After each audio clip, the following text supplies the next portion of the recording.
Fuck Nicki Minaj.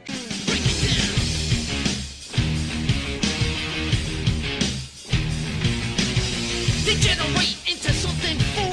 We just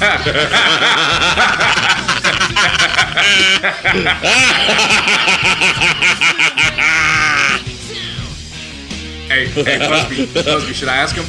Just ask him. Are you ready? No.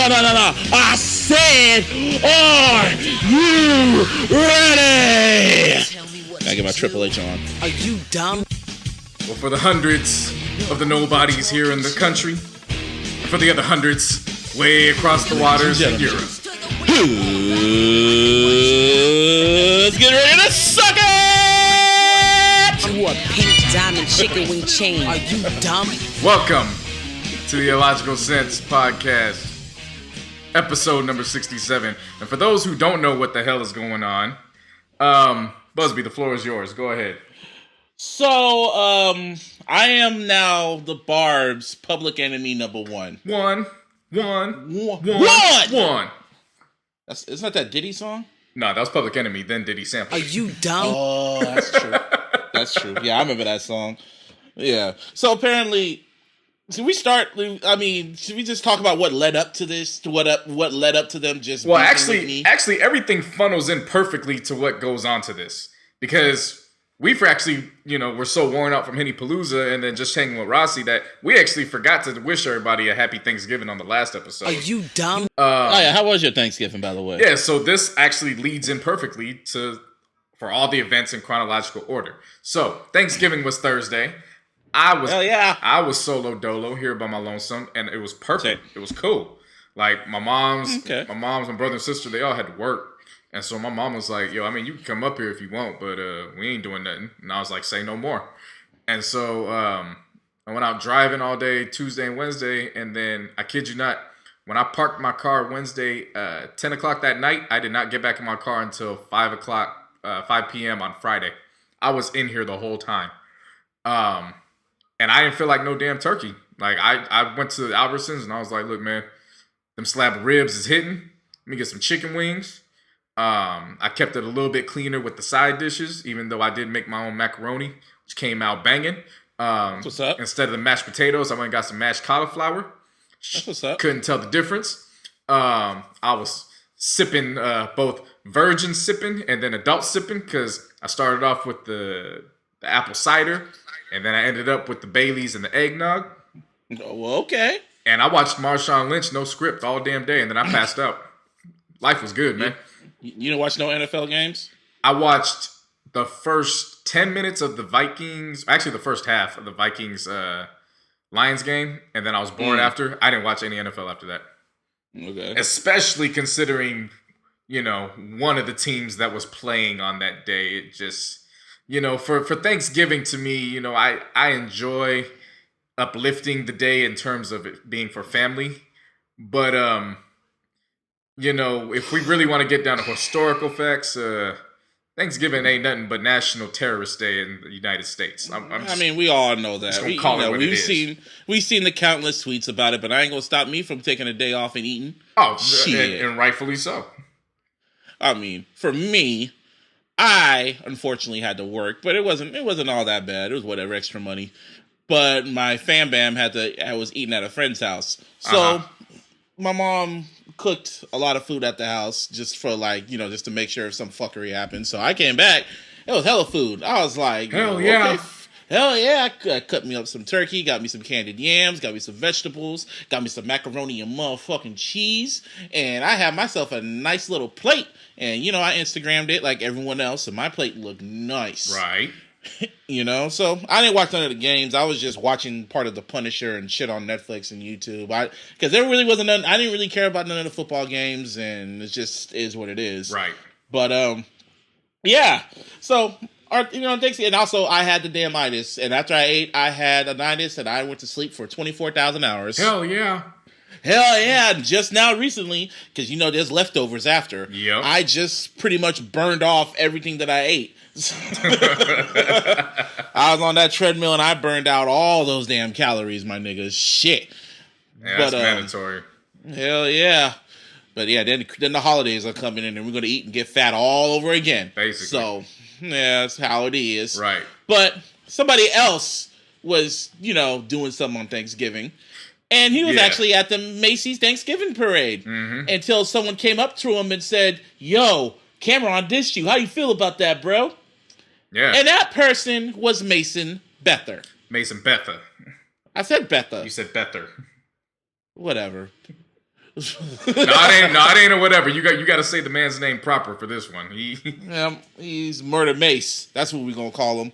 Yeah, that nigga. Yeah, he became Murder Mace. You gave me the rundown on what initially started this. Honestly, I thought somebody just didn't save him a to-go plate from Thanksgiving. He got pissed off, and Cam just had to, get that work as a result. No, I didn't know he was actually at the Macy's parade, and he was getting asked questions about it. Yeah, okay, there's a reason, because we're going to lead into this. So, the next morning, I get text messages, 2 text messages, one from you, and he was like, "Yo, who pissed off Mace?" And then the other one from my homegirl. And all it was a SoundCloud link, and I saw Mase, and it said the Oracle, and I was like, "What the fuck is this?" So I was like, well, "Okay, something happened," because I don't get text messages from like SoundCloud links for nothing, right. So something was going down.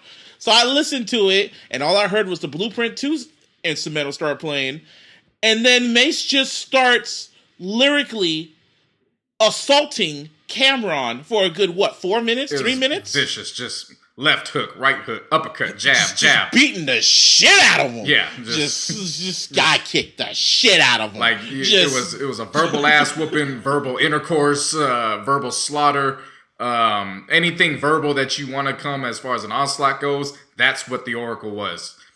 Just destroyed him. Just like, I had to re-listen to it like 3 times. Like, you really said all this shit. You're better than me. Because we'll get into the review for Fab and Jadakiss later. I just got done listening to that album, and then somebody hit me with the link for Mase, and I kid you not, that album was probably 53 minutes or so. I played the Oracle back just as much length of time as that. So I probably end up playing it like 11 or 12 times. Because these type of diss tracks, the last time I replayed a diss track over and over again was Sheether. And that was this year. Just because I was just so shocked at how just disrespectful this was. See, Sheether was disrespectful. This shit was vicious. It was just like no. uppercut after uppercut. The best way to put it is Sheether was disrespectful. This was personal. Yeah. Yes, this was just in because Mase just when he was rapping, he reminded me of Nas on Ether. Because when Nas was on Ether, when he was shitting on Hove, he was doing it in such like he was so annoyed by him, like you had to result me to do this. Oh yeah, I didn't want to do this shit to you. It's your fault that I'm doing this. Exactly. That's how Mase sounded. That's exactly how Mase sounded. And then on top of that, he went to Rap Genius and he anointed all the fucking lyrics, explaining why he had to do it. Yeah, and that's what I told you. Mase had time. He said he was at the Macy's parade and someone came up to him talking about what Cameron said on his mixtape. And he just said, "Man, fuck this shit." Sent the kids home, went home and wrote the verse and went to the studio and just dropped it. Can you run down some of these lines, man? Just run down some of these lines. Come on, man. The biggest one that it's the consensus for this. The biggest one was when he said, "I ain't gonna talk about the time that you fucked your sister." I think that was the consensus. Everybody was just, wait, what? He just out of nowhere, he just said that. Like, yo, you Lannister? If anyone that watched Game of Thrones, I'd have said, you pulled a Lannister, Cam? What? The fuck? Like, the fuck's wrong with you? Wait, like, I kid you not. I was in tune with it because I was in tune with how he was spitting. I was like, damn, nigga, is this 97? And then the line dropped, and I was like, wait, excuse me? What?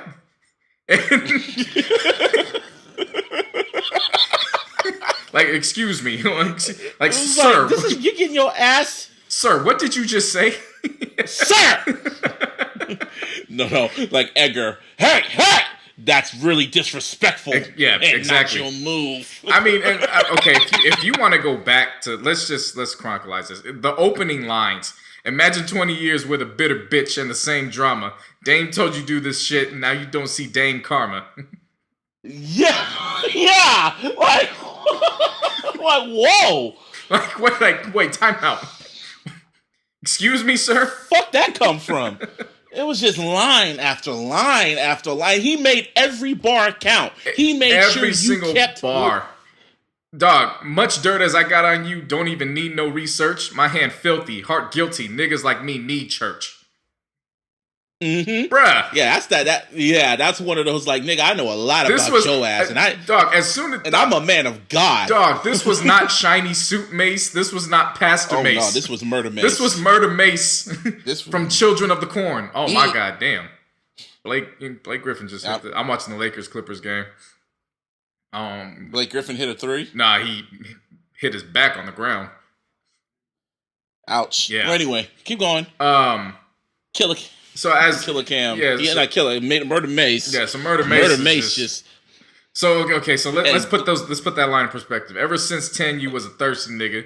I ain't gonna talk about the time you fucked your sister. In 2002, you lost 50 pounds, ulcers in your liver, and now you trying to sell niggas liquor, nigga.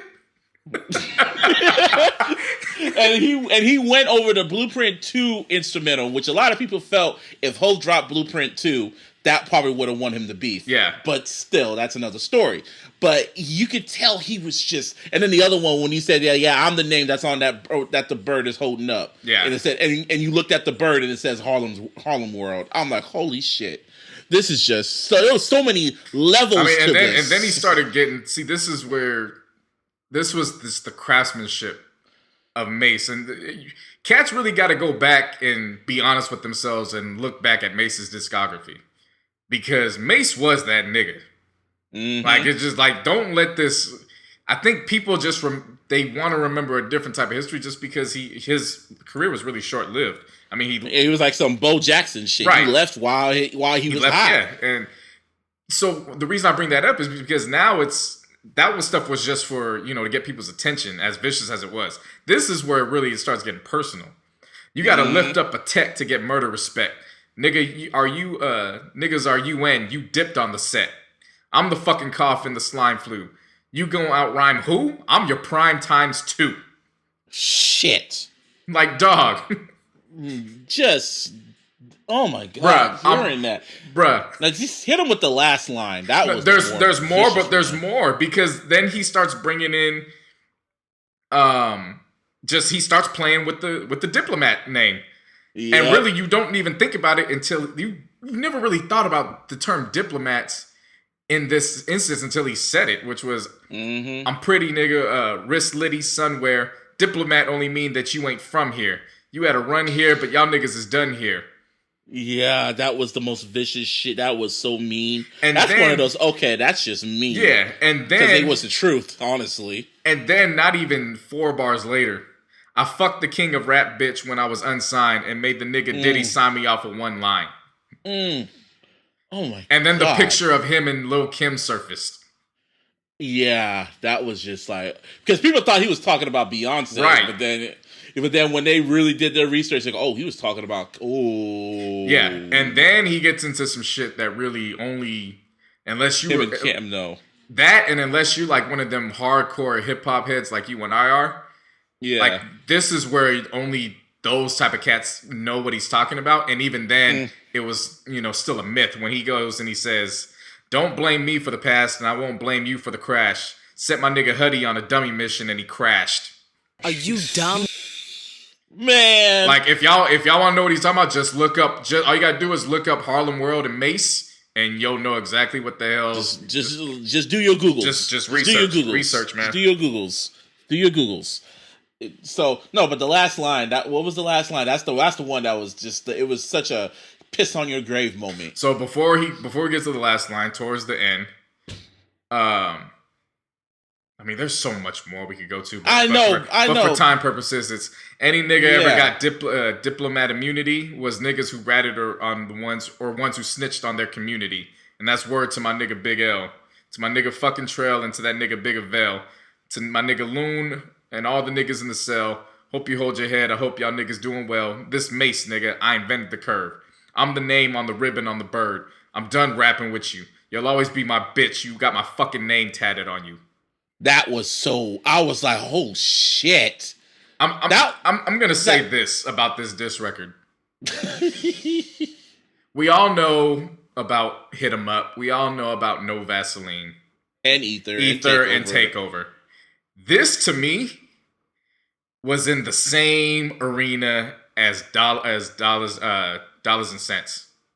Ooh, really? Yes, with DJ Quick when he went after MC8. Yeah, the G ain't in you. Yeah, this was because this wasn't just personal. Like this was personal mixed with some hardcore like raps and then stories to go with it.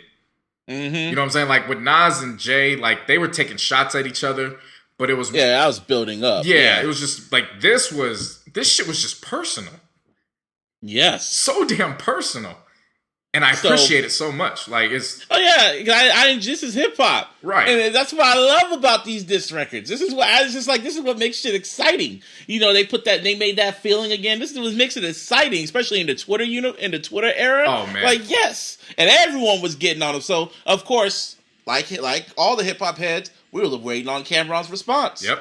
And he started going on Instagram because it's pretty much I knew what he was going to do. He was going to go on Instagram and talk his shit, but we want a record. So in less than 24 hours, he responded with Dinner Time. Yeah, and he put it on YouTube, and everybody was anticipating. And it sounded like he recorded that shit in a fucking bathroom. Either that, or you remember when we was little kids and Fisher Price had them toy ass recorders. Oh, yeah. Sounded like he found one of them shits in his mom's closet. He just pulled it out. Sounded like he recorded it on his fucking voice note on his fucking iPhone. Like gave it to the engineer and said, "Mix this doggy, don't send it out." Don't disrespect Apple like that. You know damn good well you can record on an iPhone. That shit'll sound clearer than that. Don't do Apple like that. Are you dumb? Or it sounded like he was at the YMCA fucking swimming pool and recording it underwater.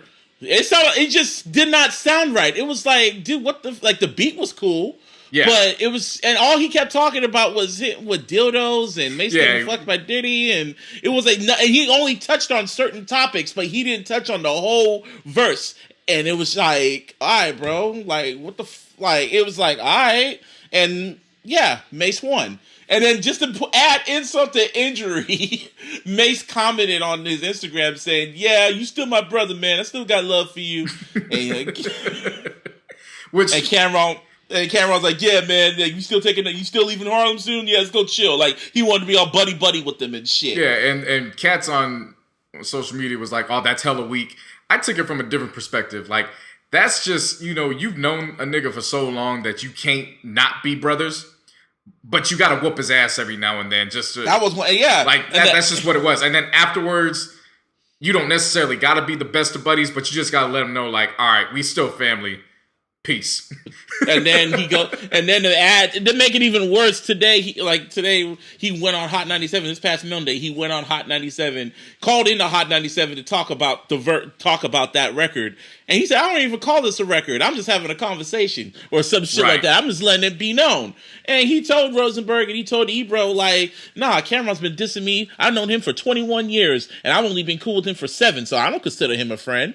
And I was like, damn, he was still, it was like he was talking to him like a dad. Yeah. Like, you all heard all these stories about me through him and Jim Jones and all that shit. That was because of him. So yeah, he can't get mad because I finally reacted and I hit him too hard. And I was like, shit. Yeah, I mean, and rightfully so. I mean, again, for those who don't know and, haven't been up on what's going on, as I mentioned with Cam's last project, which was 2 or 3 episodes ago. It was 2 weeks, yeah.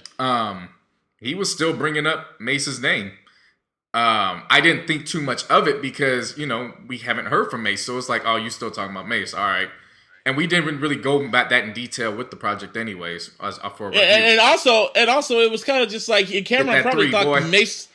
And probably Cameron probably thought Mase wasn't going to say anything. He thought he was going to probably say some shit on Twitter and Instagram move on. The thing of it is, this has been building up. And what I love about this so much, it's in the same realm of the diss records from when we were growing up. And what I mean by that is there's no sales implications based on these records. Exactly. This wasn't for album sales. Yes. This wasn't for anything. This was just for this was nigga, you keep my fucking name in your mouth. All right, I'm gonna show you who's really got the juice. Shit, that's that shit I love. Don't talk about it. Don't talk about record sales. Don't talk about how popular or how hot you are. This is about who's better. And it was just on some. I'm gonna give you a reminder of who the fuck I am. Right. And I was pretty. And that's what I can't hate on Mase. Mase won this. Oh, this shit was a flawless victory. That's what the fuck it was. If it was a boxing match, I'll at least give Cam till the 4th round before he got his ass knocked out. Because Cam did have some bars. The thing I just liked about it was Cameron responded properly. Right. He didn't wait like what? How long did Nicki wait? A month? 2 months like before she responded, and he literally responded in less than 24 hours. The track was trash, but he responded. Meek Mill waited how long? Like 2 weeks? That's an eternity in hip hop years, but yeah, it was about 2 or 3 weeks. 2 weeks. Nicki waited like 2-3 weeks or whatever. Shit. So that gets everyone on Twitter was talking about it because it was funny. So right, and I mean, like again, we was all with them. We was tweeting out, giving our opinions on them, and like I always do. Right, and so that's when one of your tweets. So then I was just like, well, because I wanted to be petty, and when Cameron responded, my first reaction was, yeah, this is what Nicki should have did. Not in 24 hours, but she should have said something. Right. So I said, and I quote. Cameron responded in less than 24 hours. Nigga. Hey, man, Lakers is out here hooping, G. It's 30-27. We out here. Dumb? Nigga, we have to talk about these damn Barbz, nigga. Go ahead. Anyway, don't interrupt me. Anyway, Cameron, he fucked me up. Anyway, I said, and I quote, Cameron responded in less than 24 hours. Take notes at Nicki Minaj. No matter how disrespectful this is, keep it hip-hop and always respond. Now, I'll say I should have just said respond in a proper time because I was just in the heat of the moment. Right. But fuck it. I just felt like trolling, and I always at Nicki Minaj, even though she blocks me. I just at her anyway because I know it's gonna probably more than anything get back to her. Mm-hmm. That's what I want it to happen. I want it to come back to her so she'll fucking hit me up, put me up on Instagram, and get me more followers and more listens for the podcast. Yeah, it's like that's my petty. So it got some retweets. I didn't really think much of it, and then somebody with a large following retweeted me, and I guess the Barbz got a hold of it, and then they just attacked me. Full frontal, hostile takeover.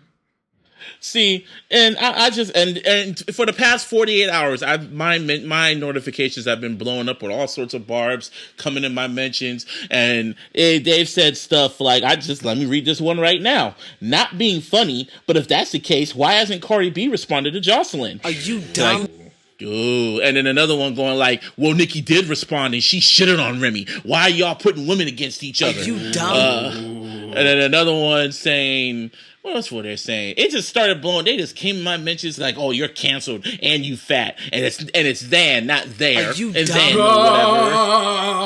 whatever.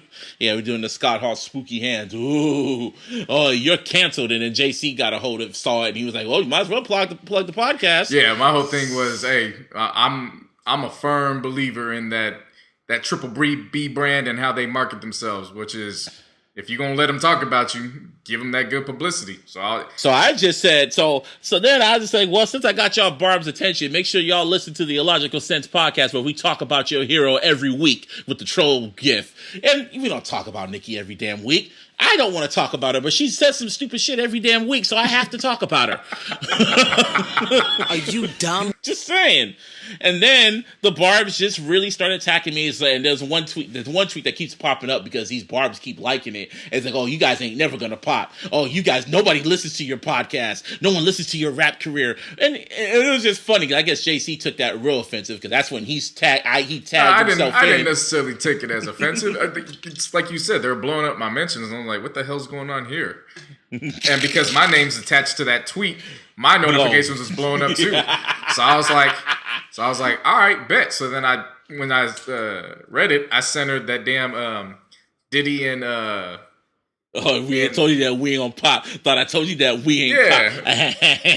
But then they kept going at it, and I was like, "Oh, y'all actually taking this shit personally? Like, this is you dumb? this isn't a game for you like it is for us two. Like, okay, cool, let's play that game then." Are you dumb? Yeah, you played it. I already knew what I got myself into because these motherfuckers were calling me ugly, and I'm saying the gay dudes were calling me ugly, and I'm so glad that gay dudes don't find me attractive. Uh-huh. I prefer pussy. You ain't gotta worry about those problems. But these dudes were calling me ugly, and I'm looking at their avatars, and this dude has pink makeup all over his damn face. Are you dumb? And then there's a whole bunch of Nicki Minaj avatars talking shit, calling me ugly, saying I don't know hip hop. Nas took 3 months to answer to Jay-Z. You don't know hip hop. You don't know this, and I'm just like, it's to the point where like I could give them common sense, and then it's just like, I'm wasting my breath. Yeah, I'm just gonna ignore it. That's what killed me about the whole situation was in actually going and seeing these profiles. It wasn't just fans. Like, it was like legit people with like all kinds of different fan art as for the profile. Like in their bios, it's Nicki Minaj connoisseur or Nicki Minaj follows me. Nicki Minaj follows me. And I was like, oh, y'all really take this shit really personal. Okay. Like, this is some Beehive. Like they're like the Beehive, but at least with the Beehive, I'm low-key scared of the Beehive because it's Beyonce. Beyonce has classic records. What classic record does Nicki Minaj have? Not like a single. I'm talking about an album. What classic album does Nicki Minaj have? Barbz. She ain't got that on her resume. No. I want to ask the Barbz. Don't answer for us. Oh, okay. Barbz. Cool. Barbz. Give it. I want to hear it. I want to hear it. What classic record does Nicki Minaj have? Let's just wait a minute. Let's just wait. You wore a pink diamond chicken wing chain. You hear that? Are you dumb? Silence. Nothing.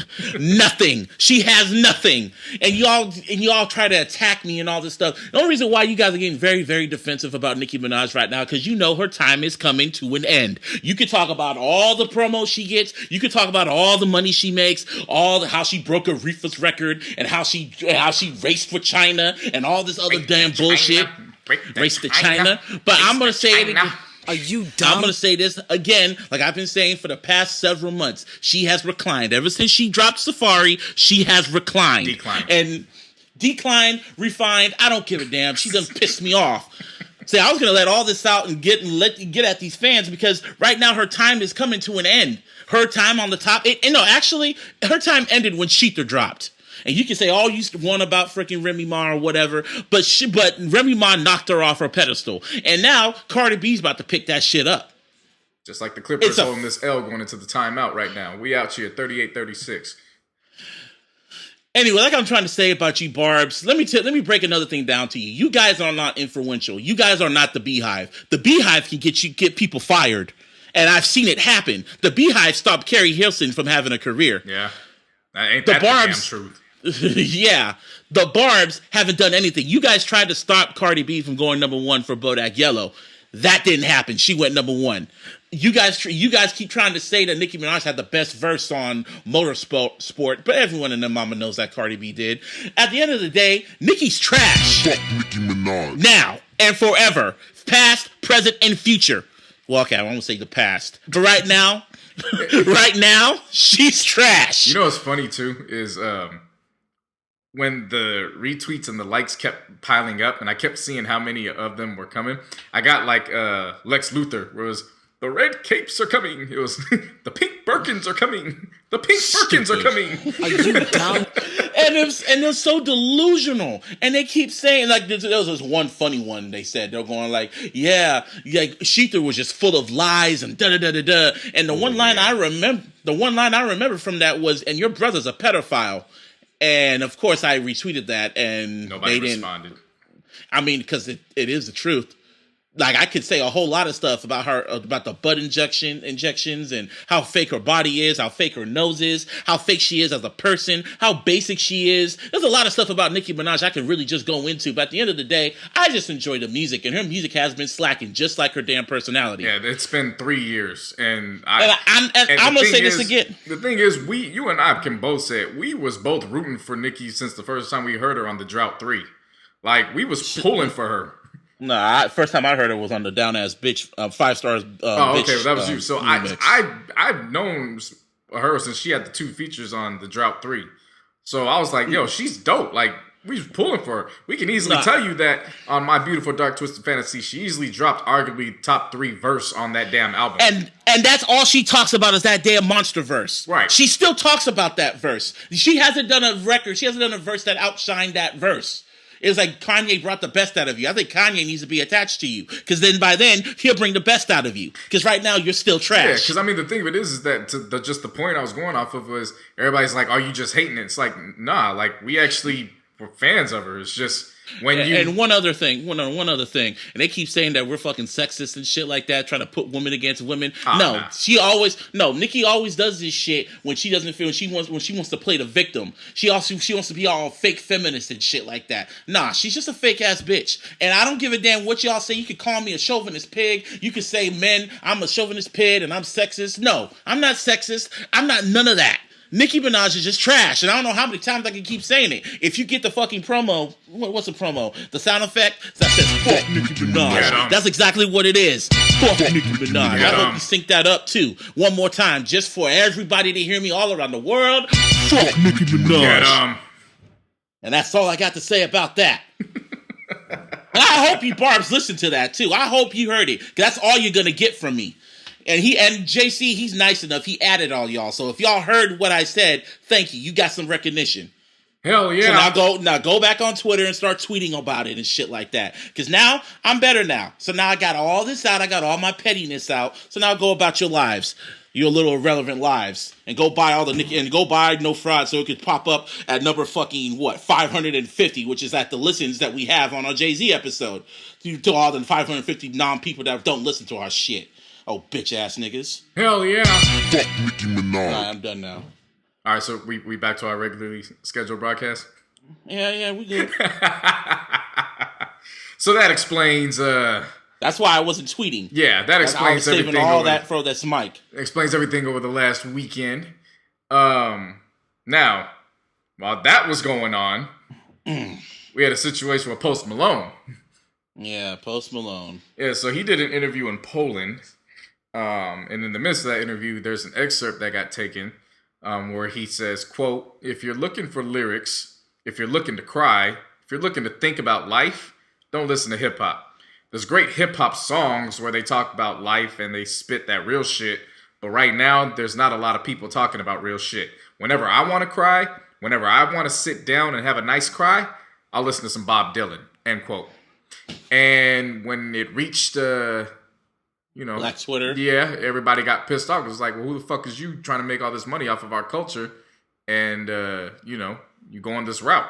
So he had to come back out, pretty much clean up what he had said. And basically what he was trying to say was, it just, whatever the hell he was talking about. In some ways he's not wrong, but it did not sound right coming from him. He just worded it wrong. That's all he did. He's still a dumbass. I don't know why he fucking said that dumb shit. You make money off our damn culture. I know what he meant because a lot of rap out right now. Oh yeah, most trash. Definitely. Yeah, it's you gotta do your homework if you want the stuff that's got content. But it's just something you gotta watch. You gotta know where you fit in when it comes to all this stuff. You know what I'm saying? Like you gotta watch what you say and how you say it. I mean, I don't know how he can't say that when he has the number one song in the country right now. Right. So with 21 Savage and just I don't know, hip hop fans can be so sensitive sometimes when it comes to this shit, but it is what it is with Post Malone and Gucci Game's number 3 on the fucking charts right now. Gucci Gang. I mean, Donald Trump's our damn president, so that doesn't surprise me. Yeah. Fucking idiots. Right. But when it comes to Post Malone, whatever. I mean, I didn't let it get mad to me because I know how music affects me. I know what artists to listen to if I'm feeling a type of way, and it's sure as hell no damn Post Malone. Ain't that the truth? Shit. But I know. Well, he can die on that hill if you want to believe that shit. But anyway, Kim Kardashian, I keep telling you, she's for the culture, man. Yeah. Well, last time when I had to, kind of write her off for a little while, it was she was defending whatever the hell the makeup artist's name was. So I was like, okay, well, I'm cool off you for a cool minute. Let's see how you come back. She's coming back pretty strong, I will say. Yeah, she did, because how do you say her name? I've been reading it. I don't want to mess up her name, bro. Centoya. I was thinking of Centoya.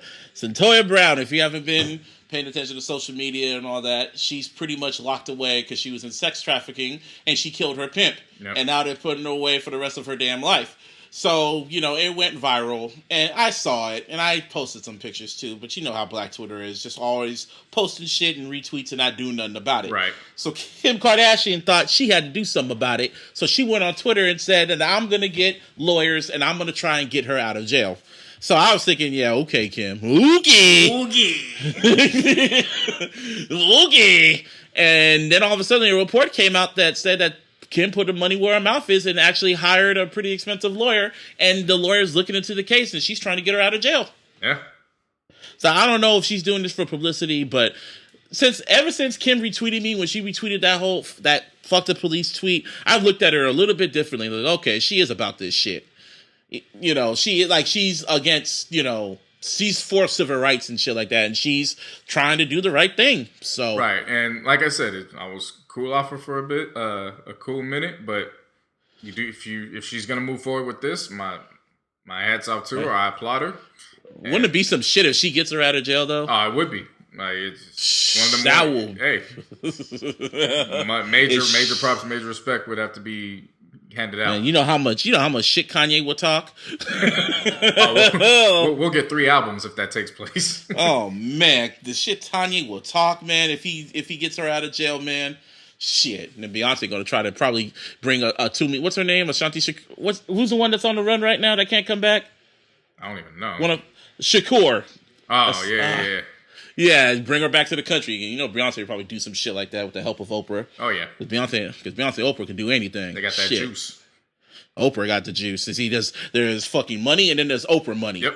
Shit, Oprah has her own damn network, man. Yep. It's still crazy to think about. From a fucking news anchor to a whole fucking network. There's stay-at-home man, and then there's Stedman stay-at-home man. Man, who would thought being in the friend zone would be so living well, man. Oh, man. The biggest payoff. He probably still smashes and everything. Right. Shit. Like if that's and stay in the background. If that's the kind of friend zone they offering, shit. I'm in there. Shit. Speaking of in there. Yeah, Naya Rivera. Yeah. Former Glee actress or whatever. I don't know what she's been doing after Glee. But somebody says she wrote a book and then it flopped. Oh, yeah, of course it flopped because she was talking shit about her cast members. Oh, but there you go. Yeah, from what I remember. But yeah, she got herself into some trouble.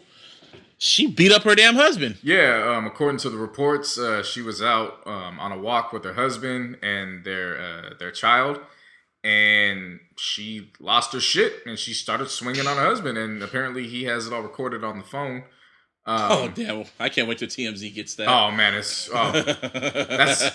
that's gonna leave so many women triggered because these are there's women are like that. Right, there's certain women that are violence is violence. It doesn't matter if it's man on woman or woman on man, and then there's other women who are like, I have the right to hit you and you just have to take it. Those ones are gonna have some issues because they've been very vocal about people like Chris Brown and other celebrities. So now it's like, okay, well, you going to back up what you say, or are you just on that double standard shit? So, of course, police are involved. She gets arrested. She's arraigned. She doesn't talk to the media. Like, the interesting thing about it is the person that actually bailed her out is her father-in-law. Really? Yeah. He was the one that bailed her out and picked her up. So that was interesting to me. And so just as I'm like, oh, wow, that's pretty crazy, I just happened to scroll through Twitter one last time, and good old Big Sean came with the tweet of the night. of the year, of the old girl just saying, I told y'all niggas, you thought I was playing, but I told y'all niggas. So if y'all want a reminder, Big Sean was with Naya Rivera for back in 2013. Yeah. And they were engaged, and they were going to get married. And then a year after, they called off the marriage, and she broke up. And Naya Rivera was so petty that she went, the dude that she's married to, or was married to, because they had a divorce recently, like the dude that she got married to, she pretty much got married to him instead.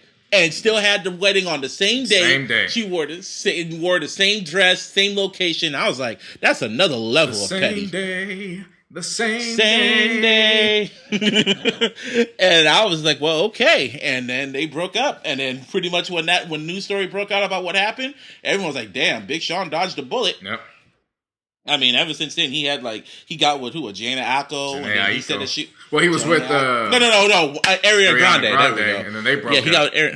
Yeah, he said that she was crazy, and now he's with Jana Aiko. And honestly, I feel Jana Aiko is kind of low key cuckoo. But I mean, she got his name tatted on his on her body. She got his face tatted on her arm, not a name. Yeah. About that. That's what I'm saying. So if they break up, that's gonna be some old Fatal Attraction shit. Oh yeah, I think once he realized it was with her, it was either all in or nothing. And I think he's like, I'm cool being all in. You ain't got to worry about me. Yeah, man. But yeah, he had to be petty, and I was so happy he got petty. Oh, easy. I was so happy he had to because he made I Don't Fuck With You was about her. Right. It was about Naya Rivera. So yeah, that's the complete definition. And he had to feel petty. That's all he had to say. Oh yeah. That's all he had to say. It would have been funny if he sent out that Vine and then afterwards he put out I Don't Fuck With You and he just put it up there. That'd have been one of the greatest back-to-back tweets ever. Oh yeah, if he would have just captured it, the initials I don't F with you, the IDFWU, and then that fucking it would have been perfect. But I guess shout out to Big Sean for dodging a bullet. Oh God, God takes people. Oh God, that's probably what she was doing when she was abusing him, just throwing around the damn room and hitting walls. Damn. He was like, "Oh God, boy. Oh God, boy." I always thought that he had a connection with Flavor Flav. You know, Flavor Flav always be saying random ass shit like "Yeah, boy." And so when he came out saying that, I was like, oh, maybe he's part of the Flavor Flav tree. I was like, nah, that ain't that. Yeah. Let's see what else is going on. Oh, NERD's about to drop their new album. Finally. Yeah, so as we brought up a few episodes ago as well, they were at Complex Con and they played the album for a select few. And they released the track list, but at the time there was no release date. They have officially dropped the release date for December 15th. We're excited for that, but unfortunately for them, our cutoff has already passed for our list, so they will be included on next year's. Yeah, and also that, you know, who else got cut off? Motherfucking Slim Shady got cut off. He done pissed me off. Hey, when it comes to Eminem, I told you, nigga. I told you. You thought I was playing, but I told you, nigga. Whatever, nigga. I don't know what the fuck that nigga up to. I don't know what's going on over there at Shady Records. I don't know what Paul Wurzburg is thinking. Maybe they panicked because Walk on Water flopped. Because, if y'all don't know, Walk on Water pretty much flopped on the charts. It debuted at number 14. That ain't surprising. Which is... No. But for Eminem, the first single from an album, that's not surprising. That's pretty disappointing for him. Did you hear the content of that music? That wasn't single worthy. That wasn't Billboard worthy. Well, let me just talk because the only track that never debuted at number one, that never debuted on the Billboard charts when he first came out was "I Don't Give a Fuck," and that was back in '97 or '98. Or just Don't Give a Fuck. So if him not debuting when it's supposed to be the first single from his album, well, now they're saying it's not even the first single from the album. Now they're saying it's just a single. And I guess a picture came out from a Target store, and they had the price tag for Revival, but there was no CD there. So someone hit up Target going like, what the hell is this about? And they're going like, well, there's going to be a release date on the 8th or whatever, or the 14th, well, the 12th or whatever. So, that's the street date for now. So we don't know. And right now, Shady Camp is really silent right now for whatever reason. Like they're still posting like merchandise that they got going on right now. And when you look in the comments, pretty much everyone's kind of his stands are getting irritated, going like, "Yo, where's the album?" And they're getting very. What letter? What was the letter where Stan started to go crazy? Was the second letter? Yeah.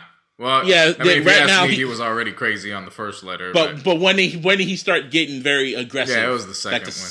Yeah, so right now they're on the second letter level. So let's just hope they don't get to the third letter, wham's in the damn trunk. Dear Mister, I'm too busy to drop for my fans. This is the last package. This is the last comment I ever sent in your ass. It's been 2 weeks since you dropped the single, and I'm tired of hearing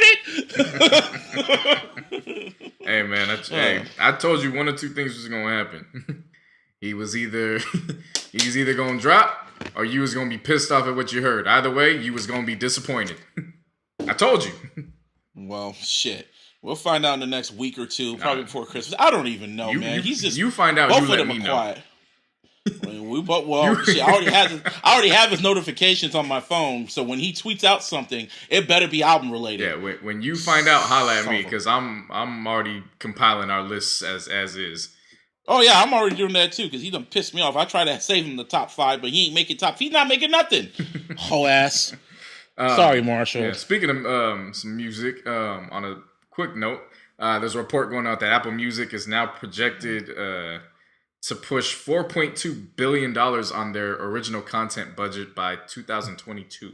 Billions and billions and billions, in the words of ho ass nigga. Billions and billions. Yeah, that's a lot of money. Like and rightfully so. They deserve it. Yeah, so shouts out to Apple Music. Hell yeah, I'm gonna stay subscribed. And title, you gotta get in that title hype, dog. Oh yeah, we on that title. But see, we on that title. But see, think of it is, you know what I'm saying? It's a 2-for-1. You know what I'm saying? Because I'm a logical sense and you illogical. So you know what I'm saying? When you just give me the passcode, you know what I'm saying? I just share your title and I just get dropped from there. But also, you need to give me that password for that Hulu because there's a lot of shows I want to watch. Oh yeah, that Hulu. You know what I'm saying? You got to get that Rick and Morty. Yeah, you got to stay on that Rick and Morty. It is also, yeah, that Rick and Morty and that Runaways, that Marvel TV show. It's your boy! Speaking of TV or series, you know what we got to start watching? What? She's Got to Have It. I don't know how I skipped over it this weekend, but I heard I was watching The Punisher, so I had to finish that up first before I support Spike Lee. That's what I do. When I go into a TV show and I'm knee deep into it, I can't just stop and start watching something else. I have to, you know. I like doing. I like doing the lineup.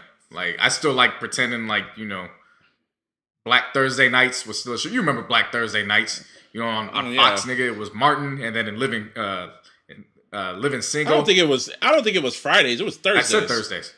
You said Friday. No, I said Thursday. Go back and listen. You won't be paying attention. Well, I paid attention. So Thursdays it was Martin, and then Living Single, and then New York Undercover. Oh my God! When was the Living Color? That was Thursdays too. Nah, Living Color was originally it was Thursdays, but that was before the mid-90s because by then Living Color was off the air. Yeah, but what day? But Living Color was on Thursdays. It was on Thursdays, but it wasn't a part of that lineup. Yeah, we talking about that. You hear how old we are right now? Talking about this. We talking about Fox's Black lineup. Yes, I know. You remember Rock? Yes, yeah, I know you remember that. Yeah. Oh my damn. Yeah, you remember the time when fucking Michael debuted on Fox, the black and white video on Fox, right after all the black shit? Yep. Can't get any more blacker than that. Like, just the marketing back in the days was just so unique and so fresh. It was guerrilla style, yeah, man, because there was no social media. They had to be in your face. Guerrilla tactics. Yes. Especially what Michael did when he debuted his video on not just Fox, but MTV, VH1, BET. He made sure he threw the bag. The label said, throw the bag. I want to premiere it all over the damn world at the same damn time. Yeah. Throw the bag. Prime time. Throw the bag. Shoot the J. Shoot the J. Shoot the J. Throw the bag. Throw the bag. and only person. Throw the bag. Get it through the bag. Just throw. Just throw. Jeff Foe. What? Jeff Foe? Just throw. Did you say just throw? Just throw. Oh, because I don't know what Michael be saying sometimes. I'm a fan. Just throw. Just throw. Like I remember when I was a kid and I first was watching like Moonwalker and they showed like the snippets of everything. I don't know what the hell he was saying. Like when Thriller came up, when Thriller came out, all I heard was da da da da da. What? Yeah, I was like 5 years old. It's like, Jenny, are you okay? Are you okay? I just put the number. Like, speaking in tongues? Like, the It's one of those things you could understand as productions better than you could understand the damn lyrics. Imagine the engineers just hearing them just like, what the fuck is this nigga saying? Nah, I don't know, man. Just keep going. I don't know, but he went 34 times platinum, so just shut the fuck up and hit record.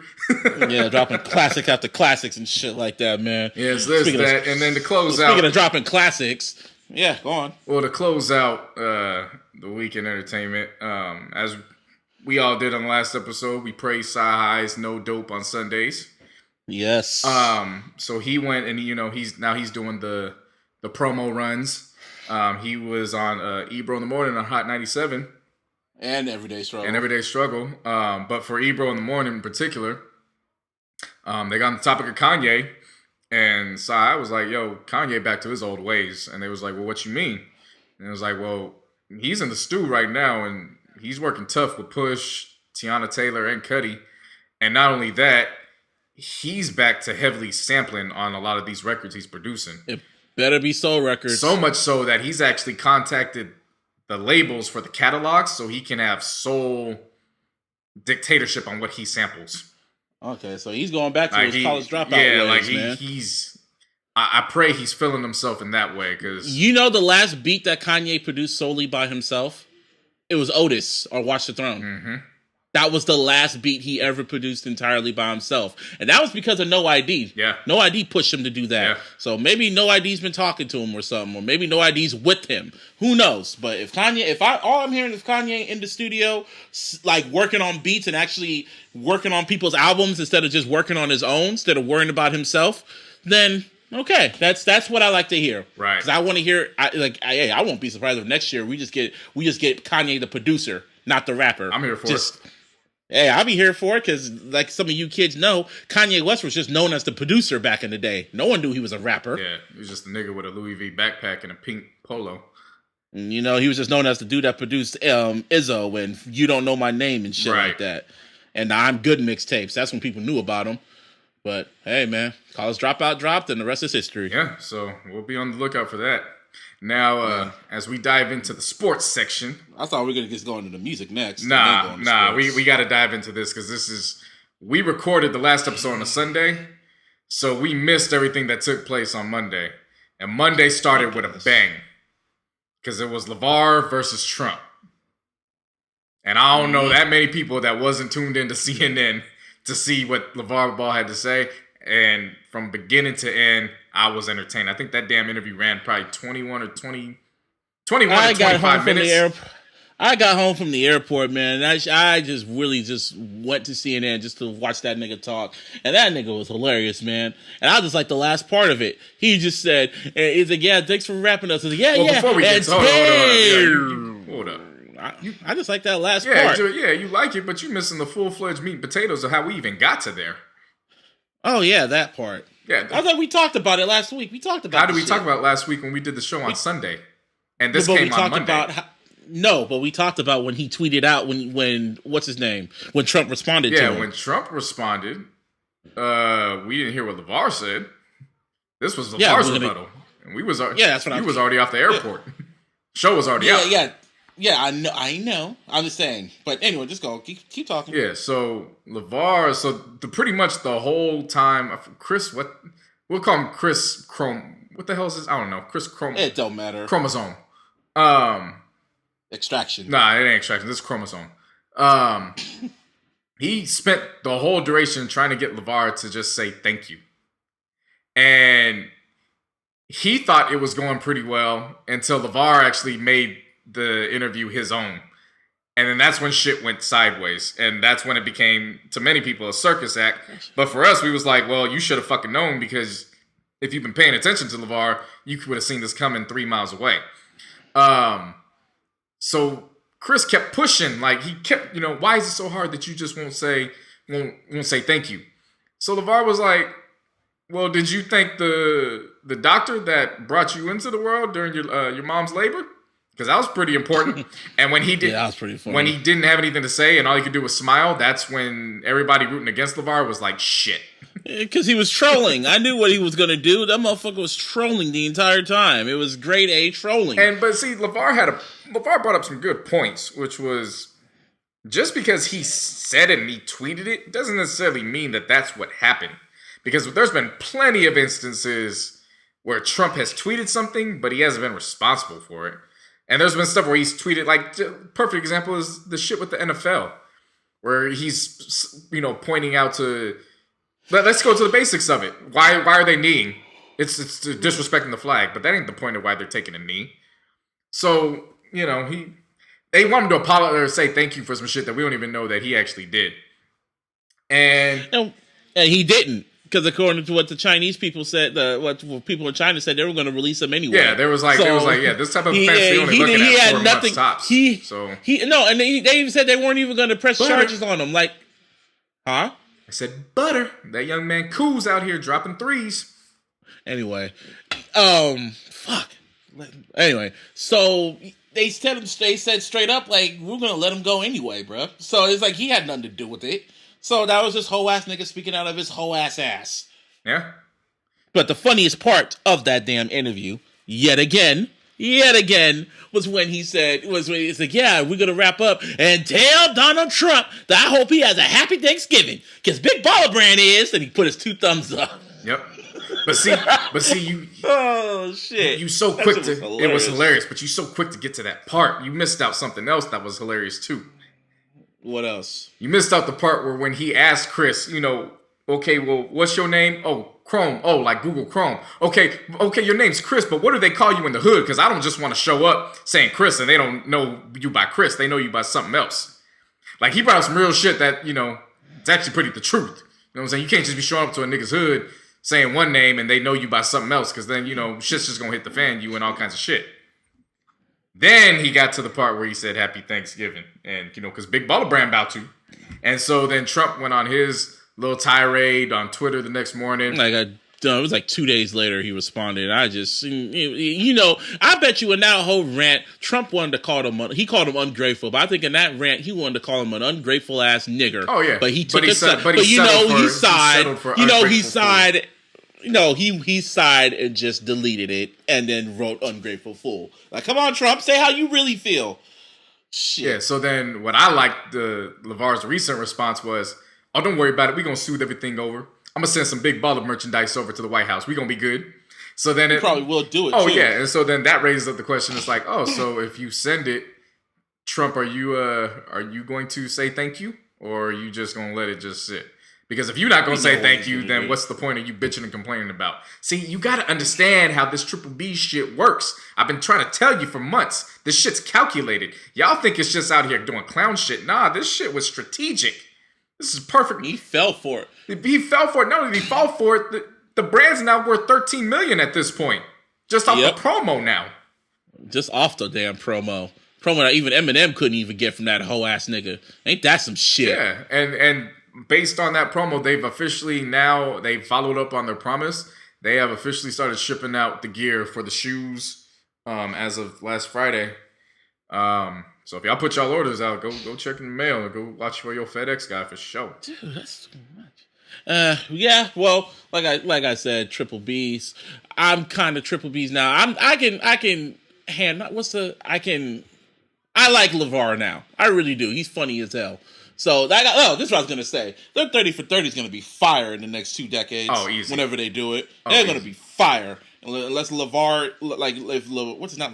if Lonzo gets a MVP trophy or a ring and his brother becomes MVP or some shit, they're gonna have a fire ass 30 for 30. If it's still around. Even then, even if they are, even if it's just subpar and they just go on to have some good average careers, this is still gonna be a 30 for 30 because it's not just what's taking place on the court; it's the business that's taking place off the court, and players are paying attention to this. It ain't just the young guys. Like, players in the NBA is now paying attention. Like, you mean I could do this shit by myself?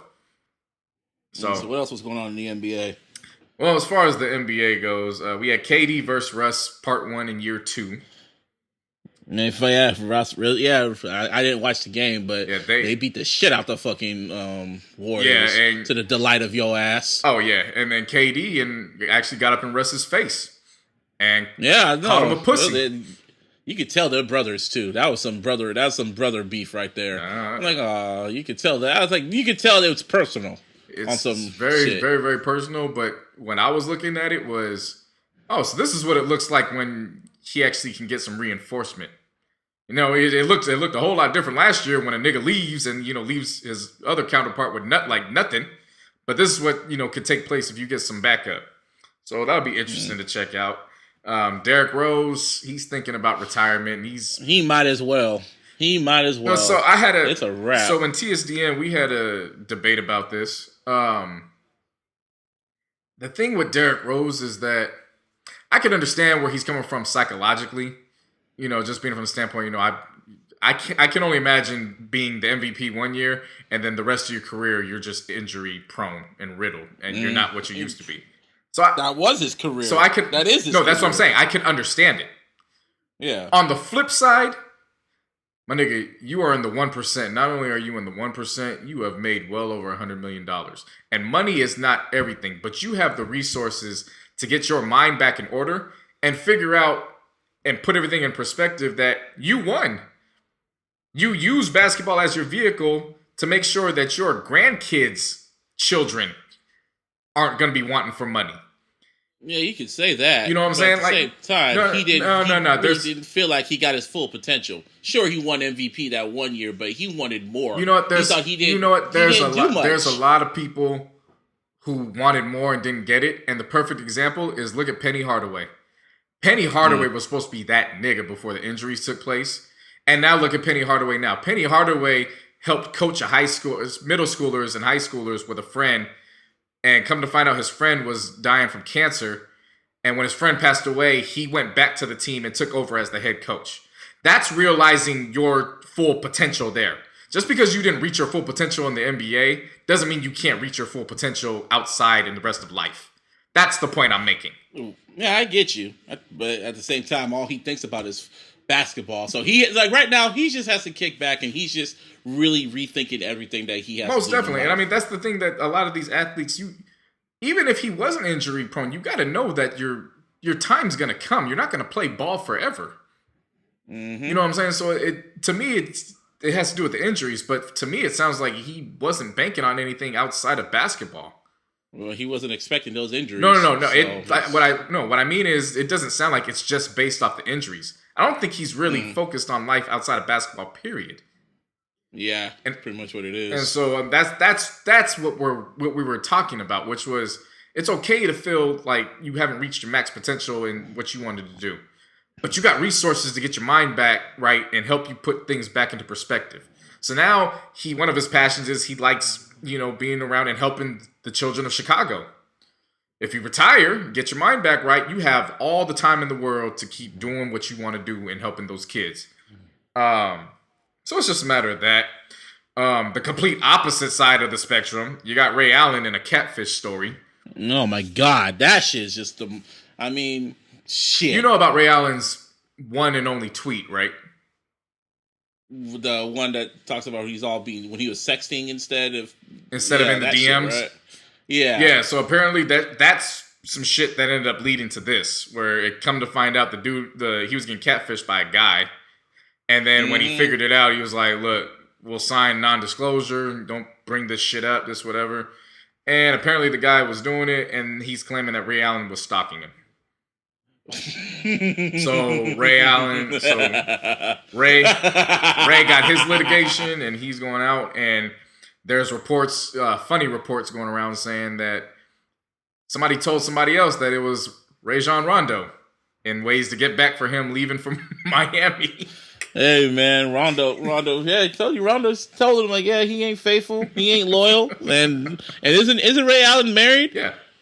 Well, shit, he likes it in the booty hole too. I didn't say it. I don't know, but allegedly, he likes it in the booty hole. So that was going on. You got Joel Embiid, center for the 76ers, who has proven his worth after signing that extension for all that money. He's finally healthy. And when I say he's healthy on the court, and he's healthy in his comedy and his trolling ways. So he was asked during a game or during practice, whatever, how healthy he was. And he was joking around with, I think it was with a woman reporter, and said he was at 69%. Jalen Rose got word of that, so he was on TV saying, you should be more mature, yada, yada, yada. Shut up, nigga. So then Joel Embiid said, well, since Jalen Rose asked, I'm now 81%. I bet he blocked him. And for those who don't know the significance of 81%, 81 is the amount of points that Kobe dropped on the Toronto Raptors back in 2006, with Jalen Rose guarding him the majority of the time. And that's where 81 lies. So Joel Embiid's troll game is still on top. Although earlier, he was put to silence as far as tonight goes. The Cleveland Cavaliers went to Philly and whooped that ass. And not only did they whoop that ass, he went up for a putback, and Dwayne Wade batted his shit to the sideline. Well, shit. So, just when trolling goes wrong. Yeah, so for him, live to fight another day. What the hell did Dwight Howard do? Yeah, so this motherfucker, who I lovingly refer to as bitch ass nigga 12, because I still have the utmost disrespect for him and what he contributed with his sole year with the Los Angeles Lakers. He fucked y'all over. Yeah, so he plays for the Charlotte Hornets now, and for some strange reason, on a court with 9 other men, he put his fingers to his mouth in the shape of a V and stuck his tongue in between and started flicking. Yeah, like a pussy. And for the life of me, again, there were 9 other men on the court, not including the referees. So I don't understand the whole behavior, but okay. That resulted in a $35,000 fine. The hell with that. Again, obvious reasons. Yeah, whatever. And then last but not least, breaking news as far as the NBA goes. Memphis Grizzlies actually fired their head coach, David Fizdale. Many will know Fizz as the assistant during the Miami Heat run with LeBron, Wade, and Bosh. And you'll also remember him from last year's playoff run after Game 2 against the Spurs, when he was going off after the game because they weren't getting the foul calls, and he was, you remember, they trying to rook us. All these free throws, take that for data. And he slammed the pen and he walked off the podium. Memphis out here drunk off of turkey, eggnog, and Jack Daniels, because I don't know why they fired him. He probably pissed off somebody. I don't know why they... Well, is their record good, or is it just black? Well, see, they're 7-13, but they lost a lot of key players. So they blaming it on him? Yeah, he's pretty much the scapegoat. I don't get it, but... Hey. Well, even LeBron was kind of surprised about that shit. Yeah, after the Cavs whooped 76ers ass, him and Wade went on Twitter and they was like, what? Well, he probably find a job soon. So you never know. So that was NBA. Now, in the NCAA, there's quite some news. Number 1 and number 2, Bama and Miami both went down. So that's going to shake up the rankings for tomorrow. There's some new head coaches in football. So Chip Kelly is now with UCLA. Florida has hired Mississippi State's Dan Mullen. And the University of Tennessee done got themselves into some shit. Like some shit they don't even need to be in. Just some stupid shit.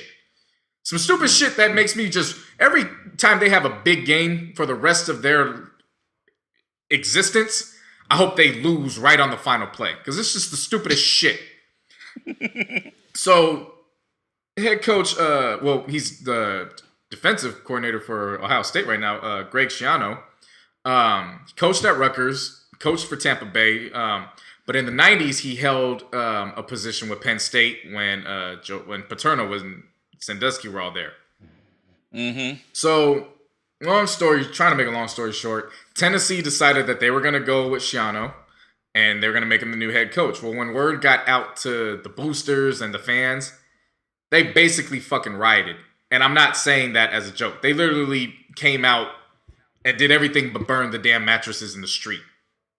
Like, they came out with pickets, just crying about it. Which, right, I mean, that's their right. They could do that.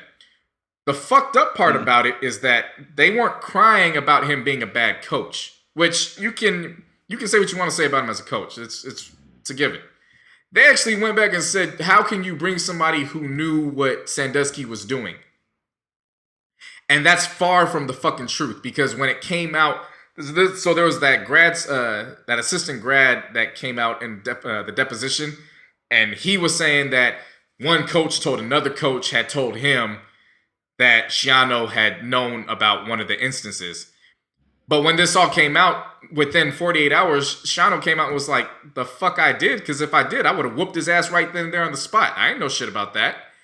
And then the coach that was supposedly told this grad assistant, he came out and was like, I didn't tell that motherfucker anything. Like, so that's complete false. So what they did was they took hearsay and they used it against him, even though he didn't do anything. And so Tennessee has backed out from giving him the job. Now, what gets even more tricky about this shit is that technically he's still signed on the dotted line. Now there brings in the clause, so they can back out all they want.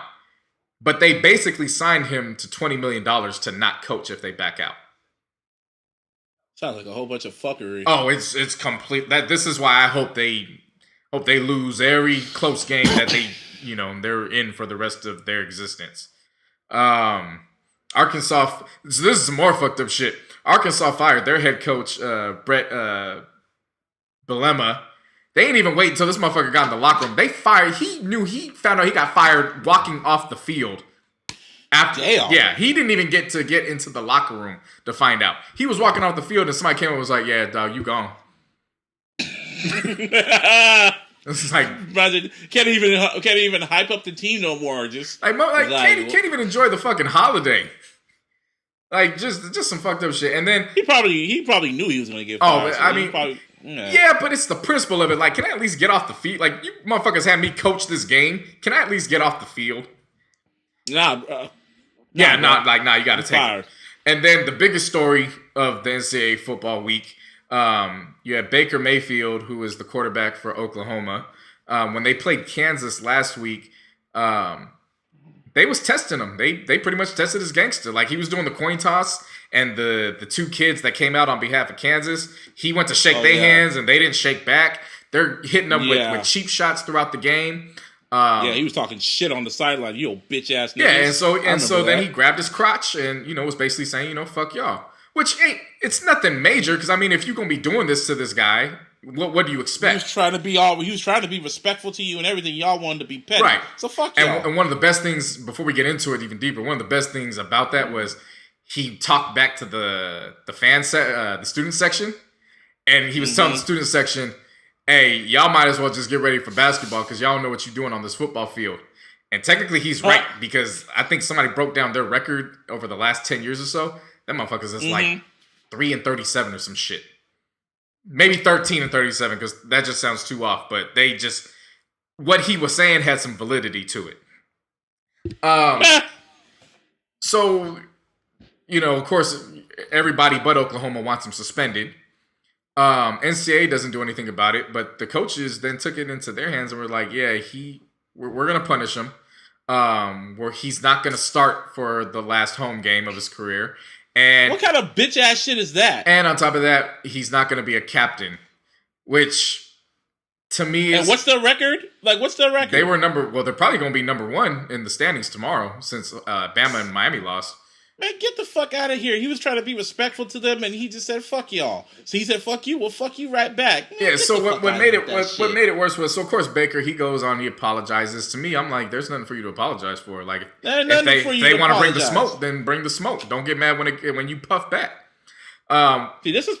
When the bullshit came, when the head coach had his press conference and he was crying, it was like, motherfucker, you could have avoided this. The hell you crying about? Was he scared about the dean getting on him or something? Nah, he was just, he's a good kid, and, it's unfortunate he made this costly mistake. And it's like, come on, man. Seriously? You a bitch. And then what made it all worse, and it brought, just so much attention to it, was the players then grabbed his jersey like he was dead, and they walked it out with them to do the coin toss. You know what the players should have did? The players should have all banded together and said, if he don't play, we ain't gonna play. Just forfeit that damn. That's what they should have did. This is you're exactly right, because this is the perfect scenario where these student athletes really don't know the kind of power they actually have. Because you said it, I couldn't have said it better. Bet he ain't coming out with us as a captain, then we ain't going out. Period. So y'all make this decision. Holler at us. We'll be playing 2K. Yeah. Or NCAA. Ain't no NCAA. They got rid of that game. Game ain't been out for a It was a joke, nigga. It was a joke. So they came out. They ended up winning the game because I think he only missed a series. But it was just like the principle of it's like, for real over this, like all this bullshit, whatever. As far as the NFL goes, Trump's still bitching about the players. Yeah, just don't talk about that nigga. The Thanksgiving games, like I said, I only watched the first half of the first game. I wasn't really paying attention. The second game was the Chargers against the Cowboys, and the Chargers out here started out as a laughing stock, and now they're looking like they are really contending to win the AFC West. Because they handled the Cowboys. For the life of me, I still do not know why they chose to put the DC team and have them play that day, considering the name of the DC team.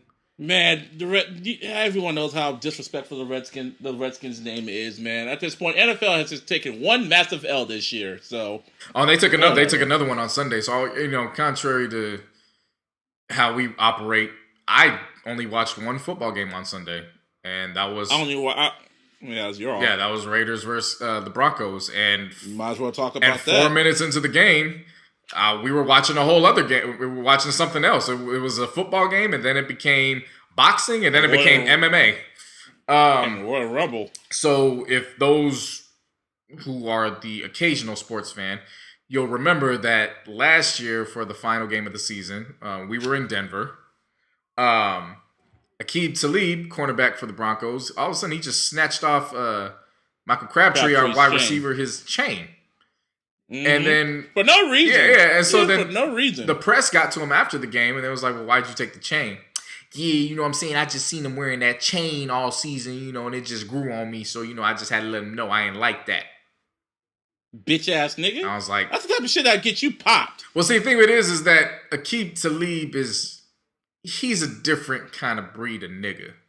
Yeah, I can tell. Like, this is the same guy who, in his family, allegedly, we always want to say allegedly, his mama shot his uncle through the door of his room. And then when the police came, Big Mama showed up and told his uncle, "Don't you dare think about snitching." And then another alleged incident occurred when his sister was in a domestic dispute, called him, and he ran up, allegedly with a firearm, and started shooting off, and the gun jammed, allegedly. And then allegedly, his mama handed him her gun, allegedly. So he's not, this isn't somebody where you just try to get a hold of in the locker room. Like, somebody was joking around where they was like, "Did you know that he was a captain?" And it was like, well, why wouldn't he be? He probably saw the C on one of his teammates' jersey and was like, "That's mine now." Rip that shit off. Yeah. Mm-hmm. He hasn't been the captain this year because Broncos have been trash. Nah, he's still a captain. No, but no, I'm just saying winning wise. Oh yeah, they've lost. They now lost 7 straight. 7 straight. So here's the deal when it comes to these two. They're both from Dallas. Really? They are both from Dallas. When Crabtree was asked about this last year, Crabtree took the high road and was like, "Well, what you expect?" Because it was right before the postseason. Right, it was the final game of the season. Derek was already out. Yeah. And so he was like, "Well, what you expect? Because if I respond, they're gonna hit me with the penalty, and I'm the one that's gonna be in trouble." So, and his whole thing was, "Well, what you trying to prove? Like, because you a real tough guy taking my chain in front of the ref. Like, how you gonna rob it? How you gonna snatch a chain in front of the cops? Like, what you trying to prove?" So pretty much. The rematch took place in week 4, but Crabtree didn't play. He was coming off an injury. So this is the first game back. Crab was with the shits from the jump because that wasn't the first issue that took place over this game. He went after Chris Harris. And they were probably talking shit during the I wouldn't doubt it, but Chris Harris had to get helped off the field. That's how badly he went at Chris Harris to start this off. Next thing you know, on the next play, which was funny because it was one of Marshawn Lynch's best runs of the year, or at least something decent yardage-wise. Yeah. The focus was supposed to be on that until all of a sudden all hell breaks loose. And then when you go back and see the replay, Crab goes to block Talib, and when he gets a hold of him, he doesn't let go. And he snatched him up. And he threw his ass into the sideline, and both of them hit the ground. In the midst of hitting the ground, Talib was able to get his hands free, and he snatched his chain off again. Once the chain hit the ground, all hell broke loose. And it was pretty much like Boondocks. The chair got thrown. The chair. I'm mad, and everybody was at it. My man Gabe Jackson, he ended up getting ejected because in the midst of running over, he ran over a referee. That was funny. 3 Broncos players was ready to square up with Crab right there on the spot. Akib is taking swings at Crab. Crab's helmet's off. With his helmet still on. Yeah, Talib's helmet was still on. His helmet was still on, so he swung. Crab swung and missed, but then he grabbed onto his helmet and then he hit him with that Ric Flair pluck him in the eyes. Yeah. And then they went into the end zone and Crab was still swinging. Like, it just, shit was popping off. Like, Crabtree was ready. He was ready for that free smoke. He was about to get that nigga free smoke. Look, man, the free smoke was everywhere. Somebody didn't pass the mashed potatoes. Somebody hid the pecan pie. Potato pies. Yeah, they hid all the pies. Man. You can get the macaroni and cheese. So niggas, Crabtree and what made it worse was Crabtree I think he taped it. He taped the chain to his neck just to make sure. Yeah, I think Schefter reported that today. Something about him taping the chain or whatever. Yeah. But to me, it's so as a result, what ends up happening is then Marshawn Lynch, I swear to God, man, just you can't say enough good things about Marshawn. I love Marshawn. He escorted that boy off the damn field himself. Marshawn went to ensure that no more smoke was being blown. Because he had to walk across the Raiders sideline. Right. That's why. He walked Talib across to make sure everything was smooth and settled, and, he left. He got ejected. Crabtree got ejected. It just got reported. The NFL reports that they're both suspended without pay for the next 2 games. And I'm looking at it like, why didn't y'all do this shit? Why didn't you do anything after last year's game? Because you didn't do anything, which then gives this man the idea, well, I got away with it, so that means it's clearly okay and I could do this. Like, if there's one thing that the NFL, that just, when it comes to the NFL, they are so out of tune with their players. Like, they're really just out of tune with their players. I mean, look at everything that happened with Kaepernick and the whole taking knee shit. Like, you don't say. Yeah, and of course, that's on Front Street. But I'm talking about knowing who your players are. Okay, this is a situation where you should have did something, again, from Jump Street last year. Because motherfuckers is out here dying over chains and sneakers. Like, this is the lifestyle that they're coming from. This is what I mean by understanding and knowing your players. Yeah, pretty much. You know what I'm saying? And they refuse to do it. So then, again, oh, well, we're not going to do anything. So then, all of a sudden, when all hell breaks loose, now you want to look at both them like they're the bad guys. When it's like, you had the opportunity and you looked the other way. So you can only be mad at yourselves. Pretty much, but you know these niggas. Yeah, now to finish that out, Raiders ended up closing out the game, won 21-14. By the skin of their teeth. By the skin of their teeth. Just a few weeks ago, playoffs looked grim. But with the Chiefs out here losing constantly, Broncos out here on a 7-game losing streak, it looks like it's a 3-way race between the Chiefs, us, and the Chargers to win the division. It's looking quite spooky in their division right now. Real interesting. So we'll see how that goes. Y'all need to win. Y'all need to win out. And when it comes to my damn Niners, another L. But CJ, how does it matter his damn last name? But CJ got injured at the last few minutes of the game, and we had the introduction of our future, I guess. Garoppolo. Hey, I heard he came in and scored a touchdown right off the jump. Like I said that. Garoppolo! And he just charged down the field with 12 seconds left and got a touchdown. And I'm like, what? And then now, what's his name? And now Shanahan said he's not sure of who he's gonna what's it called? He's gonna start. He's not who he's gonna start next week. And you're saying it's probably a mental game. It's all a mental game. You say that. I'm going through stupidity because all these niggas are idiots right now. Trust me, it's not stupidity. It's a mental game. When you have a situation at quarterback where there's an opportunity to change, you're never going to relay that information until the last moment. Like, that's just how it works. Doesn't matter if you're the Patriots, it doesn't matter if you're 1-10. Like, that's if you pay attention, that's just how this stuff works. Why give your opposition an advantage of knowing who they're gonna be trying to scheme and defend against? See, you're giving these niggas a little bit more credit. Cause I just think these niggas are idiots. Trust me, they're not. Trust me. Yeah, if we're idiots, we'd be winning more games now, and I wouldn't. You don't have the talent, so there's only so much you can do. You know what we don't have? We don't have a Harbaugh. We don't have a quarterback. Well, we do have a quarterback. My friends were saying we need to get rid of Carlos Hyde. I'm like, no, we need a backup to make Carlos Hyde rest a few times. You need a lot of things. But one thing I will say is I don't think you have much longer to hold on to that Harbaugh argument anymore, because he's out there in Michigan. And it's looking worse and worse as each year passes by. He keeps getting further and further away from the national championship talks that they brought him in for. Yeah, man, I've seen it. I seen it. So I will say that in his defense. I was with you. I was saying, how they let him go was on some hoe shit. I will agree with you.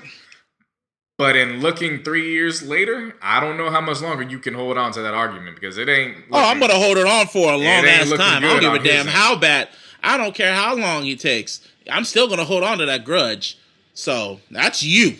I mean, you can. You can, but again, I will. Again, the evidence is speaking for itself. So only time can tell. I just call that post-traumatic stress from what Jed York did to him. So fuck Jed York. Yeah. And Nicki Minaj. Fuck Nicki Minaj. And to finish out sports, we want to. It is now the 10-year anniversary since Sean Taylor was shot and killed. R.I.P. I can't believe it's been 10 years. Time flies, bro. Ridiculous. So rest in peace and prayers and condolences out into his family. And that was the week in sports. Yeah, buddy. So some music dropped this week. We ain't listened to a lot. Well, we did, but we didn't. Yeah, pretty much. After what Mase did, it was kind of like what's his name dropped? Dave East dropped a mixtape, but he dropped it on Dat Piff. And who the fuck listens to Dat Piff anymore? Yeah, I'm not downloading it. Ever since Apple Music, Spotify, SoundCloud, you need to get with the times, man. You need to update that shit. Put that shit on Apple Music or Tidal. You got to hit one of them streaming services. You know what I'm saying? You got to adapt to the changes. Got to adapt to the changes because girls and guys like listening to Tidal now. Yeah, now speaking of Tidal, Hove dropped like 3 videos from 444. He dropped Smile, like a 10-minute fucking mini film on Legacy. Nice. Which had like Susan Sarandon and a hella other actors in it. And he did one Smile, Legacy, and Marcy Me. Nice. And to do a trickle effect from Tidal, it appears that we are going to get Nipsey Hussle finally. After how many years? Man, we finally. He sent out an email? It was on Instagram. It was on Instagram. He sent something to all the fans, just basically saying, thank you for sticking with me throughout this journey. As of now, Victory Lap is completed. We're in the process of getting that out to you, and soon as he announced that, it was reported. Released an article. Yeah, it was reported that he inked a distribution deal with Atlantic Records. So, shout out to him. And apparently, what we were talking about earlier, it sounds like for the first week, it's going to be a Tidal exclusive. Supposedly, yeah, allegedly. So shouts out to Nip, and we definitely expecting that. But as for these records that came out, Kodak Black dropped, and J.C. tried to make me listen. I told him I'll get to it. I just told you to skim through it. Like I skimmed through it. Project Baby 2. I mean, if you know Kodak Black's work, you know it. I just want to skim through it. Unfortunately, the bad side about streaming, these A&Rs have gotten hip and realized that it's not necessarily the quality, it's the quantity. Because every time you play a song, it's going to count for the streams. So that's how we ended up with 27 tracks for this damn album. There was how many? 27. Say that one more time. There was how many tracks? 27. Go to the next. What else did you listen to? We had Hopsin. Ooh, Hopsin. I was intrigued with this project. It was No Shame. So this is the follow-up since all the bullshit that took place with Funk Volume and him dismantling the label with his partner. All the bullshit that took place with his then girlfriend who was pregnant at the time. From the time this album drops, he puts us right dead into the arguments him and his ex were having.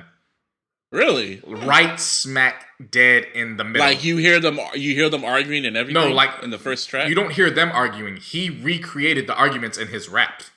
Like the first song is him in the precinct talking to the Australian police department.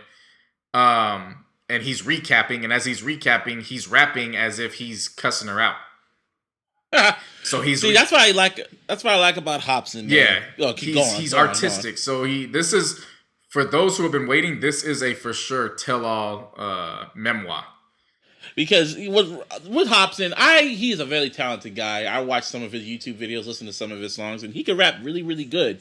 But the thing that kind of turns me off, he reminds me too much of 98, no, not 98, more like 99, 2000, early 2002 Eminem. That's who reminds me of. And it's just like, if I want to listen to that, I'll listen to that Eminem. Right. I don't want to listen to like that's what kind of turned me off to Tyler and Earl, because they reminded me too much of M. If I want to listen to M, I'll listen to M. I don't want to listen to you. Get your own voice, get your own shit, like how Kendrick did.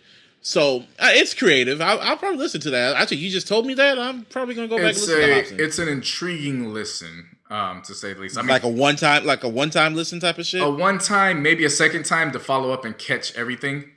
Okay. I'll say midway through it, I was like, okay, I know where I get it now. And then that's when I looked down and I was like, oh shit, there's still 9 more tracks. All right. How many tracks is there? It's 17 altogether. But unlike Kodak Black, where it was 27 and an hour 40. 27 tracks. An hour 40. This is only an hour 10. So you get 30 minutes with 10 less. You say 30 minutes with 10 less tracks. See, people have lost the art of creating albums. Niggas make playlist music now. Yeah, like I said, these A&Rs they've wised up. They found the cheat code where it's like, oh, okay, so streaming, we can max this out as much as possible. Yeah, don't worry about the fucking quality. Just give us the tracks. We'll take care of it. Pretty much. That's what it is now. Like when I listen to all these boo-boo ass artists, they don't put their time and effort into creating a cohesive body of work. Nah. They make playlist music. That's the era we in now. We in playlist music era. But another album, I guess I'll say this, album that really surprised me, and I wasn't really looking forward to it. I thought it was just going to be all New York hype and shit. But it actually surprised me at the quality, and it actually sounds like they took their time to create this. It is Fabolous and Jadakiss's Friday on Elm Street. Yes. AKA Freddie versus Jason. Freddie versus Jason. Yeah, you was all year, you was like, oh, it's just the hype. I'm not falling for it. And I was like, all right, well, still, I want to listen to it. Yeah, because they've always been hyping it. They've been hyping it for like the past several months, and every time they say it's coming, it doesn't come. Then they'll drop a song, the song doesn't pop off, and then they disappear again. And it's just like, all right, bro. On a quick note, Lakers out here growing up. These baby Lakers out here putting in that work. Now, you was out here like, oh, I ain't ready for it. When it came out, I was like, cool, let's get to it. Because once again, you extended the week out for Eminem, and I sure did. And you got left disappointed. But I was actually somewhat happy that you did that, because now that allows for this album to be accounted for the list. This is really going to be mentioned. Oh yeah, this is now Friday on Elm Street starts off exactly how you would expect these two niggas to start it off. Bars. The first 3 tracks is nothing but bars everywhere, and really just it's really in the same format of Freddie versus Jason. Like, who can kill this shit better? Yeah, because the first half is just Fabolous, and then the first half is Fabolous, and the second half is Jadakiss when he comes in as Jason. It's pretty genius. I like the whole concept. It's kind of like how Em and Royce are, like the bad meets evil, and they have a lot of chemistry. They have a lot. Yeah, because if you actually listen to a lot of their projects, when they're featured on each other's project, they sound great. Especially if you go back to the Soul tapes, and then if you go I can't believe this is over 5 years old now. If you go back to Thug Motivation 103 with OJ, when it's Jeezy and then them two, the 3 of them sound like they could start a motherfucking group if they wanted to. Yeah. So they clearly have like you said, they have good chemistry. What I was surprised with this project was it wasn't just the bars after the first 3 records, because after the first 3 records we started getting into some actual hardcore songwriting, like stand up with Future, that shit, and theme music with Swiss Beats, right? But and then when it got to soul food, the meat and potatoes, like soul food was just, and then Talk About It with Tiana Taylor, I mean, and All About It with French Montana, and I Pray, and like there's a part, what do you call that, like the 4-track stretch or whatever? I call it the 3-man weave. Yeah, that's pretty much exactly what happened. It got to a point where it just kept going and going, and then you get to I Pray. That one was with Swiss Beats. That knocked. And Ice Pick with Jadakiss and Styles P. Shit. Yeah, what pleasantly surprised me about this project was, it's like I said, you knew you were getting the bars. I wasn't expecting some legitimate songs on this project. Yeah, like you could tell they took their time to create this shit. They really wanted to give the fans their money's worth, and I'll give them credit for that. Most definitely. I know Jadakiss's, you gotta respect his pedigree as far as his resume is concerned. Like he's rapped with the best of them. You know what I'm saying? Like he was a rookie in the game when Big was out. He was a key factor with Rough Riders when DMX was running shit. Like he was. He's been around. The Locks. Exactly. The Locks, aka D Block. Yes. With Fab, I mean, Fab is one of the rare artists where his catalog actually gets better as the years go on. Like I don't know if you've noticed that, but he's one of the rare artists in any genre where if you actually listen to the quality over the years, he progressively gets better. Yes, he does. So again, when you gel both of them together, it's not like we haven't heard of them together. Hey man, it's a great project. Hats off to him for sure. Yeah, shout out to Fab. And also, I think the best track on there was like the last track, Nightmares Ain't As Bad. It's a fabulous solo track. Yeah. That should have ended because the stand-up remix was not needed at all, to be honest. But yeah, I guess they wanted to give Yo Gotti some love, so whatever. Yeah, that's how they brought Jeezy into the fold. Yeah, whatever.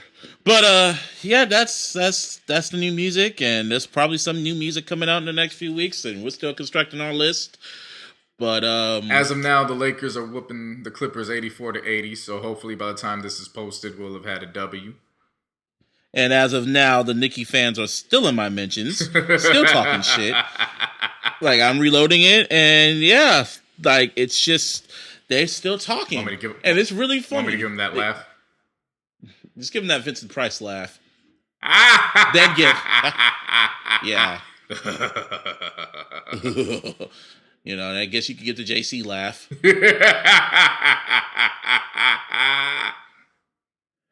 Hey, we forgot one other thing about Nicki because she said some most stupid ass shit. Yeah, I wasn't even paying attention, so No, you tweeted it. You tweeted it. You sent it to me. Yeah. We cannot forget about this. So, I mean, we could. Like the label forgets about her fucking album every time she emails them. That's low, but I like it. No, we're not going to skip over this. This is important.